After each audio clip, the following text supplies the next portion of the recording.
देश में बिजली का संकट आया है, निसंदेह कुछ ना कुछ किसी न किसी मात्रा में पूरा देश इससे प्रभावित है। लेकिन सबसे ज़्यादा आज के आपने अखबारों में देखा होगा कि सबसे ज़्यादा इस संकट से प्रभावित अगर प्रदेश कोई सामने आए तो हरियाणा प्रदेश सामने आए। इससे ज़्यादा दुर्भाग्यपूर्ण बात नहीं हो सकती।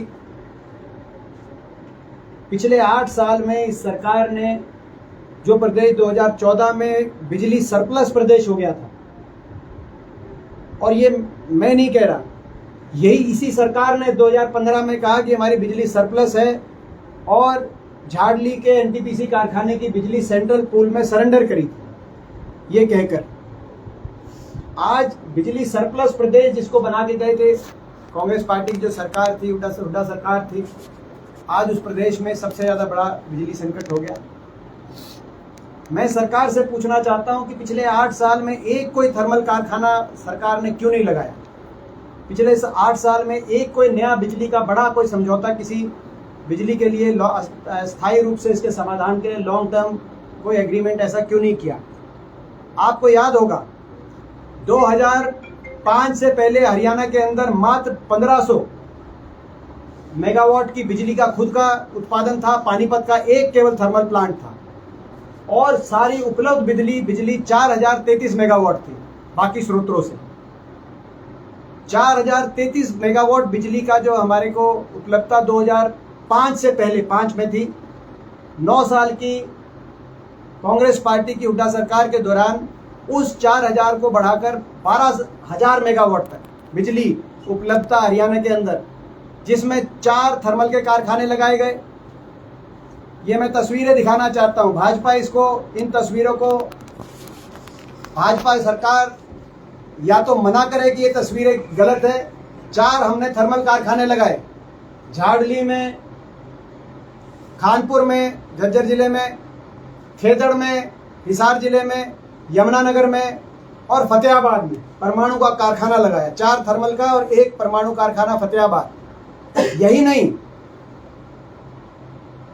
बिजली के लॉन्ग टर्म सॉल्यूशन के लिए सबसे सस्ता समझौता किया एक ऐसे प्राइवेट बिजली के उत्पादक के साथ 25 साल तक का समझौता किया गया। आज इन 8 सालों में या तो भाजपा हमारी इन तस्वीरों को झुठलाए कि बिजली के कारखाने हुड्डा सरकार में बनाए गए थे कि नहीं बनाए गए थे, जिसके आधार पर बिजली सरप्लस स्टेट हो गया था हरियाणा, या भाजपा एक तस्वीर दिखा दे कि कहीं बिजली का कोई कारखाना, कोई यूनिट, इन कारखानों में भी यूनिट का कोई फाउंडेशन स्टोन मौजूदा मुख्यमंत्री ने या केंद्र सरकार के माध्यम से इस सरकार ने रखने का काम किया। ना तो नए कारखाने बनाए गए, यहाँ तक कि जो हमारे समय का समझौता था उस समझौते को भी सरकार लागू कराने में असफल हुई है। वो कंपनी मना कर रही है, उस कंपनी से बिजली नहीं लेके आ पा रही सरकार। आप जानते हैं अदानी ग्रुप है जो कंपनी का जिसका मैंने जिक्र किया, किसके दबाव में क्यों सरकार जो समझौता देश में सबसे लॉन्ग टर्म के आधार पर सबसे सस्ता समझौता, सस्ती बिजली का समझौता हुड्डा सरकार में किया गया था, क्यों वो सरकार इसको उस समझौते को लागू करने में असफल साबित हो रही है। इसके साथ साथ झाड़ली में, खेतड़ में और पानीपत में 3 बिजली की यूनिट, उत्पादन की यूनिट बंद पड़ी हैं। सरकार जवाब दे कि क्यों बंद पड़ी हैं। सरकार जवाब दे 2015 में सरप्लस स्टेट, जब हमने सरप्लस बिजली का आपको व्यवस्था दी थी तो सरप्लस डिक्लेयर करके झाड़ली की एनटीपीसी का अपना हिस्सा सेंट्रल पूल में क्यों सरेंडर किया सरकार ने। और यही नहीं, बीबीएमबी से भाखड़ा की भी जो बिजली मिलनी थी उसमें भी सरकार अपना हिस्सा, हरियाणा का हिस्सा लेने में असफल हो रही है आज के दिन। तो पूरी तरीके से बिजली की अव्यवस्था के लिए हरियाणा सरकार पूर्णतः जिम्मेदार है। सरकार को जवाब देना चाहिए, सरकार को जनता से माफ़ी मांगनी चाहिए, ऐसा आज हमारी मांग है। और कल फरीदाबाद में जो विपक्ष आपके समझ कार्यक्रम हुड्डा साहब के नेतृत्व में हम करेंगे, उसमें एक प्रकार से बिजली कट के विरोध में उसको एक रैली का रूप हम देंगे। महंगाई, भ्रष्टाचार, बेरोजगारी और बिजली कट से त्रस्त जनता की आवाज वहां पर फरीदाबाद में हम उठाएंगे। लेकिन बिजली वाला का सीएम वाला आपने कहा, उसपे सीएम साहब ने कहा कि जो समझौता आप लोगों के टाइम में हुआ था उसमें कई खामियां आप लोगों की तरफ से छोड़ी गई थी, जिसका खामियाजा इस वक्त सरकार को भुगतना पड़ रहा है। जो इम्पोर्टेड कोयला और डोमेस्टिक कोयले का पूरा रोकड़ा मिलता था, उसमें क्लोज में कुछ खामियां छोड़ी गई थी। ये कल सीएम साहब ने आरोप लगाया और ये कहा कि इसके आगे डिटेल्स भी दिखा देंगे अगर कांग्रेस लगातार तो दिखाएं। और 8 साल से उन्होंने क्या किया वो बताएं। जो मैंने कहा कि आज हमने ये तस्वीरें दिखाई हैं आपके सामने, एक एक तस्वीर मैं दिखाना चाहूँगा। ये खानपुर में बिजली कारखाने का फाउंडेशन स्टोन की तस्वीर है। ये गोरखपुर के अंदर डॉक्टर मनमोहन सिंह जी द्वारा परमाणु बिजली के फाउंडेशन स्टोन की तस्वीर है। ये भी उसी की। ये हिसार के अंदर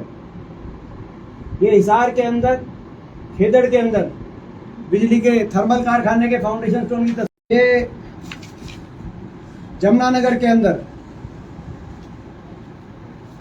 चौधरी छोटूराम थर्मल विद्युत परियोजना की 600 मेगावाट की फाउंडेशन स्टोर की तस्वीर है। और ये झाड़ली हरियाणा केंद्र। तो कहने का मतलब ये जो तस्वीरें आपके सामने हमने दिखाई, या तो भाजपा मना करते कि इन जगहों पे हमने थर्मल कारखाने नहीं लगाए, और 4000 मेगावाट से बढ़ाकर 4033 मेगावाट से बढ़ाकर लगभग 12000 मेगावाट तक एक इश्तिहार छपा था। वो भी मैं आपको दिखाना चाहूंगा। एक इश्तिहार छपा था हमारे समय में, और ये मैंने 2014 का इश्तिहार निकलवाया है। जब 2014 के चुनाव के समय ये इश्तिहार हमारे समय छपा था। इसमें यही क्या इश्तिहार में यही लिखा गया था कि बिजली क्षेत्र में क्या क्या काम हुए, जिसमें कि भाई बिजली सरप्लस स्टेट, देश में सबसे सस्ती बिजली एग्रीकल्चर सेक्टर पे 10 पैसे प्रति यूनिट, हर बिजली बिल में 200 रुपए की छूट, 1600 करोड़ के बिजली के बिलों की माफी। और इस सब के बावजूद सरप्लस स्टेट और ये जो बिजली के सारे कारखाने और कितनी बिजली उपलब्ध बढ़ी है, हमारी एक बड़ी उपलब्धि थी। क्योंकि 2005 से पहले भी हरियाणा के अंदर बिजली के मामले में एक ऐसा समय था कि बिजली कट फुल रहते थे, बिजली कट फुल और बिजली गुल, और बड़ा भारी बिजली के बिलों का बकाया की समस्या थी। आपको याद होगा किसान आंदोलन हुए थे चौटाला राज में, गोलियां चली थी। बिजली का एक बहुत बड़ा पॉलिटिकल इशू था। उस पॉलिटिकल इशू को पूर्णतः कांग्रेस पार्टी की उठा सरकार के समय उस पॉलिटिकल इशू को पूर्णतः समाप्त कर दिया गया था। सरप्लस बिजली थी और देश में सबसे सस्ती बिजली थी। आज वो दोबारा से बिजली की समस्या एक ज्वालामुखी की तरह हरियाणा की जनता पे उस समस्या का कहर फूटा है, और इसीलिए हम सरकार से जवाबदेही मांग रहे हैं। और सरकार इधर उधर की बात ना करे, जवाबदेही करे और सबसे पहले जनता को राहत दे, जनता से माफी मांगे और जनता को राहत देने का काम करे। और दूसरी बात, मैंने सर कि आपसे आज जो बिजली हरियाणा में कम हुई है उसकी सारे तमाम जो बातें आपको बताई, बीबीएमबी के अंदर भी हम पूरा हिस्सा नहीं ले पा रहे। अपने समझौते के अनुसार हम पूरा हिस्सा नहीं ले पा रहे जिस कंपनी के साथ समझौता किया गया था। हम अपने जो कारखाने हैं नए तो लगाए नहीं, पुराने कारखानों में भी जो हमारी जो यूनिट थी, पानीपत, खेदड़ और झाड़ली, 3 यूनिट बंद पड़ी हैं, ठप पड़ा है प्रोडक्शन। वहां से हम बिजली पैदावार नहीं करा पा रहे। और यहाँ तक कि झाड़ली की तो एक यूनिट हमने केंद्र सरकार को सरेंडर कर दी थी 2015 में सरप्लस बताकर। तो ये सरकार की जो मैं समझता हूँ कि एक दृष्टिहीन सोच रही, दूरदर्शिता से चलना चाहिए। बिजली की खपत बढ़ती रहती है, तभी हम हमारे समय में इतनी प्रोडक्शन ऐड कर रहे थे। मेन फेलियर की वजह क्या नजर आती है? जो क्राइसिस है सिर्फ हरियाणा नहीं 10 से 12 स्टेट्स में क्राइसिस है, क्राइसिस की वजह क्या नजर आती है? कल सीएम ने कहा कि यमुनानगर में 750 मेगावाट का एक प्लांट मंजूर करा लिया है, केंद्र से वो लगवा रहे हैं। नहीं, आप एक बात बताइए, हमारी सरकार का कार्यकाल लगभग 9.25 साल था। 9.25 साल में हमने 4 थर्मल मंजूर करा के उनका लगवा के प्रोडक्शन में ले आए। इनमें से कोई भी कारखाना ऐसा नहीं था कि हमारे समय प्रोडक्शन में ना आया हो। बिजली की प्रोडक्शन शुरू करके प्रदेश की जनता को समर्पित करने का समय वो 9.25 साल। इन्होंने 8 साल में अब जाके कह रहे हैं कि अब लगवाएंगे। और ये केवल बिजली नहीं, आप जानते हैं इस बात को, ये बिजली नहीं, हर क्षेत्र के अंदर दृष्टिहीन सोच रही है। हमारे समय 27 यूनिवर्सिटी हरियाणा के अंदर, YMCA यूनिवर्सिटी फरीदाबाद से लेकर लाला लाजपत राय यूनिवर्सिटी हिसार तक, चौधरी छोटू राम यूनिवर्सिटी मूर्तल से लेकर बाबा साहब भीमराव अंबेडकर यूनिवर्सिटी सोनीपत, 27 यूनिवर्सिटी हरियाणा के अंदर बनी। 6 मेडिकल कॉलेज बने, ईएसआई मेडिकल कॉलेज से लेकर मेवात शहीद हसन खां Mewati medical college, Kalpana Chawla medical college से लेकर 6 मेडिकल कॉलेज बने हरियाणा के अंदर, 27 यूनिवर्सिटी बनी, अनेकों कॉलेज। ये सरकार ये बताए कि इस सरकार में एक भी यूनिवर्सिटी बनाने की दृष्टि सरकार को नहीं आई, नया ना कोई विश्वविद्यालय, ना नया कोई मेडिकल कॉलेज। ये इनका शिक्षा का और स्वास्थ्य का विजन है। ना बिजली का कोई नया कारखाना, ये इनका विकास का विजन है। ना मेट्रो की कोई एक लाइन, ये इनका मेट्रो के इंफ्रास्ट्रक्चर का जो है विजन है। तो इस सरकार ने हरियाणा के को विकास की पटरी से पूर्णतः उतार दिया। आज जो प्रदेश विकास में नंबर 1 था देश में, प्रति व्यक्ति आय में नंबर 1 था और निवेश में नंबर 1 था, आज वो प्रदेश बेरोजगारी में नंबर 1 पहुंच गया, महंगाई में नंबर 1 पहुंच गया, भ्रष्टाचार में नंबर 1 पहुंच गया और बिजली कट में वो प्रदेश नंबर 1 पहुंच गया। ये आज हमें जो है दुख है इस बात का। और इसी बात को लेकर कल हम अपने विपक्ष आपके समझ कार्यक्रम को सरकार के विरोध में एक रैली का रूप देंगे और इन्हीं सभी सवालों पे जवाब। कौन रहेगा सर? कल उसमें कौन मौजूद रहेगा? सारी कांग्रेस संकट जो है, क्या फरीदाबाद की रैली उसी पे केंद्रित होगा? हाँ, वो हमारा मुख्य बिजली संकट, हमारी इस रैली का एक प्रमुख केंद्र बिंदु बिजली कट पे विरोध। बाकी उसके साथ साथ महंगाई, भ्रष्टाचार, बेरोजगारी, जो सारे मुद्दे आज फरीदाबाद नगर निगम के अंदर जो भ्रष्टाचार का व्यापक मुद्दा है वो भी मगर वो उसको बिजली का जो हमारा, आप उसको बिजली कट की विरोध रैली का भी नाम आप दे सकते हैं विपक्ष आपके समझ की, क्योंकि विपक्ष आपके समझ का यही अर्थ है कि अब विपक्ष जनता की आवाज उठाए और हम यही हमारी जिम्मेदारी है। तो कल फरीदाबाद के अंदर हजारों लाखों की तादाद में फरीदाबाद के कोने कोने से लोग शामिल होंगे और इस सरकार को हम वहां से चेतावनी देंगे कि बिजली की राहत, बिजली के मामले में राहत दे सरकार। और कल से हम सड़कों पे उतरेंगे फरीदाबाद के अंदर इस कार्यक्रम के माध्यम से। कल रैली कर रहे हैं सर आप, इसके अलावा बिजली के मुद्दे को लेकर क्या जिला स्तर पर भी कोई हर प्रकार से हर फोरम पे, जैसे आज आप लोग के माध्यम से हम आवाज उठा रहे, सारे तथ्य आपके सामने रखे। ये देखिए जो मैंने आपको बात कही कि खेदड़, पानीपत, झाडली का जो मैंने कहा कि 3 इकाइयों का उत्पादन ठप, बीबीएमबी में नहीं मिल रहा पूरा हिस्सा, मतलब भाखड़ा की जो बिजली हाइडल आनी थी अदानी ग्रुप से की जा रही है, हिस्से की मांग और बातचीत। अगर मैं पूछना चाहता हूँ सरकार से, कह रही कि अदानी ग्रुप से की जा रही है हिस्से की मांग और बातचीत, अगर कोई समझौता ठीक नहीं था तो सरकार क्यों मांग रही है, मांग क्यों रही है? वो अगर सब लूज छोड़ दिया आप लोगों ने, इसलिए अदानी को दबा रहा है।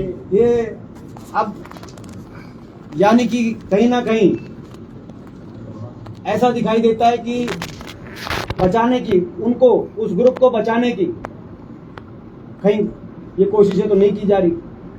मगर जैसे मैंने कहा कि हमारी मांग है कि सरकार तुरंत पहले तो जनता से माफी मांगे कि 8 साल में कोई भी एक भी काम क्यों नहीं हुआ, और उसके साथ साथ खेदड़, पानीपत, झाडली इनकी इकाइयों पे कार प्रोडक्शन शुरू किया जाए। जो केंद्र को सरेंडर कर दिया था झाडली की इकाई, ये कह के कि सरप्लस है, उसको केंद्र से वापस लिया जाए, बीबीएमबी में अपना पूरा हिस्सा लिया जाए, अदानी ग्रुप के समझौते में अपना पूरा हिस्सा लिया जाए और प्रदेश की जनता को राहत दिया जाए, ऐसी हम मांग करते हैं। जब तक हमारी मांग।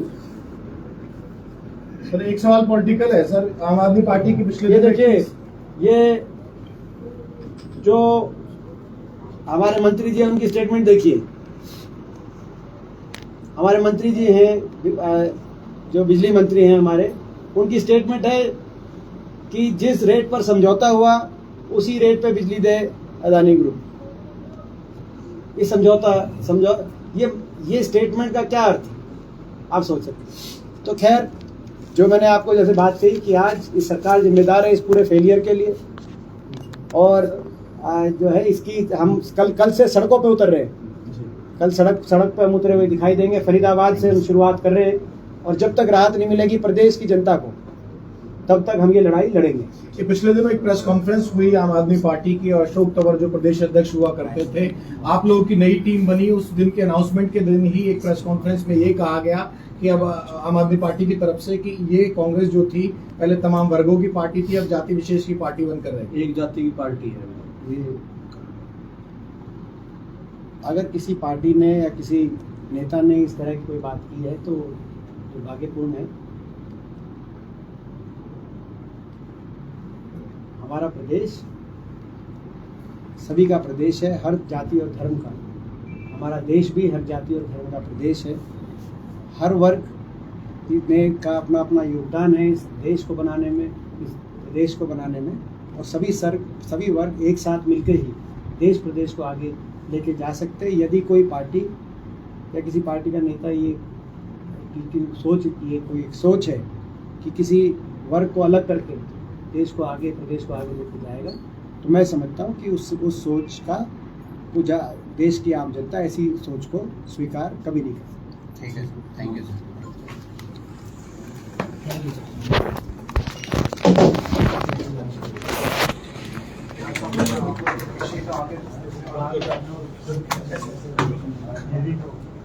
आओ जी विजेंद्र भाई साहब, नमस्ते। देख लिया था। बैठेंगे।